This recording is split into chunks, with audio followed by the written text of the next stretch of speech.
जय हिंद साथी, most important जानकारी। यूपीएसआई न्यू वैकेंसी आने वाली है। टोटल पोस्ट कितनी रहेगी, कितनी एज लिमिट ली जाएगी, क्या क्वालिफिकेशन रहेगा, और सिलेबस के भी बारे में बताएंगे कि इस बार बदलाव हुए हैं या नहीं, उसके भी बारे में बताएंगे।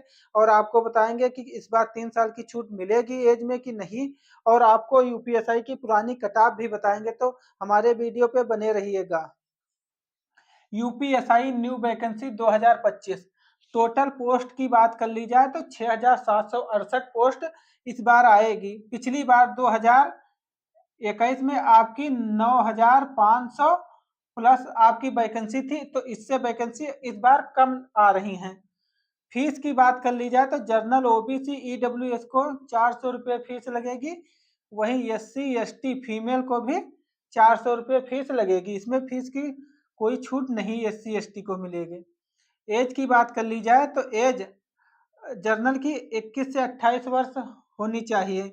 वहीं ओबीसी की 21 से 28 वर्ष होनी चाहिए, और इनको 3 साल का रिलैक्सेशन मिलता है, तो इनकी 21 से 31 साल हो जाती है।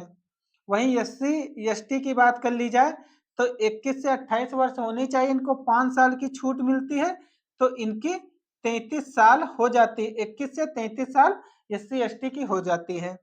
आय की गणना आय की गणना जिस साल वैकेंसी आती उस साल पहली तारीख 7वां महीना 2025 में आएगी, तो 25 से काउंट की जाएगी, तो जुलाई से एज काउंट की जाती है।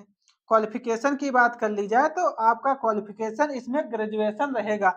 ऐसा नहीं है कि आप फॉर्म आने वाला है तो आप इस साल ग्रेजुएशन फाइनल करने वाले हो तो आप इसमें फॉर्म अप्लाई कर पाओगे, तो नहीं कर पाओगे। आपका ग्रेजुएशन फाइनल हो जाना चाहिए फॉर्म भरने से पहले, अन्यथा ये फॉर्म नहीं भर पाओगे। सिलेबस के बारे में भी बात कर ली जाए तो विषय, प्रश्न की संख्या और अधिकतम अंक। जैसे पहले पे आएगा सामान्य हिंदी के क्वेश्चन 40 आएंगे और 100 नंबर का रहेगा। इसमें एक क्वेश्चन 2.5 नंबर का होता है। वहीं दूसरे पे है मूलविध संविधान सामान्य ज्ञान के क्वेश्चन 40 आएंगे, जबकि 100 नंबर का होगा। तीसरे पे आएगा संख्यात्मक और मानसिक योग्यता परीक्षा, यानी कि मैथ के क्वेश्चन 40 आएंगे, 100 नंबर का होगा। फिर चौथे पे आएगा मानसिक अभिरुचि परीक्षा, बुद्धिलब्ध परीक्षा, तार्किक परीक्षा, यानी कि रीजनिंग के 40 क्वेश्चन 100 नंबर के होंगे। और इसमें आपको टोटल प्रश्न आएंगे 160 है और 400 नंबर का पेपर होगा। और हर विषय में 35% आपको पासिंग मार्क होना चाहिए। ऐसा नहीं है नॉर्मलाइजेशन हो जाए तो आप 34 हो जाओगे तो आप क्वालिफाई ये पेपर नहीं कर पाओगे। और ऑल विषय यानी कि चारों विषय में 50% आपको होना चाहिए।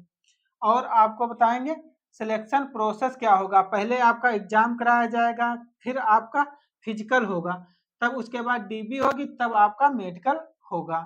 फिर शारीरिक मानक परीक्षा मेल फीमेल दो ही में होगा। ऊंचाई की बात कर ली, हाइट की बात कर ली जाए तो जनरल ओबीसी ईडब्ल्यूएस और एससी की 168 सेमी होना चाहिए मेल के लिए, और फीमेल के लिए जनरल ओबीसी ईडब्ल्यूएस और एससी के लिए 152 सेमी होना चाहिए। वही एसटी की बात कर ली जाए तो एसटी की हाइट रहेगी 160 सेमी और फीमेल में रहेगी 157 सेमी रहेगी।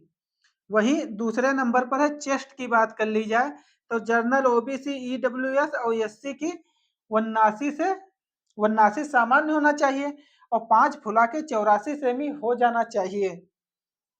फिर है एसटी की है 77 से 82, 5 फुलाने पे 77 सामान्य है और 5 फुलाने पे 82 हो जाना चाहिए।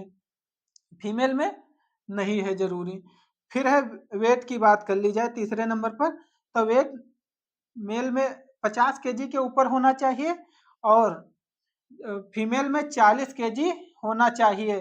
जनरल ओबीसी एससी और एसटी भी 40 केजी होना चाहिए।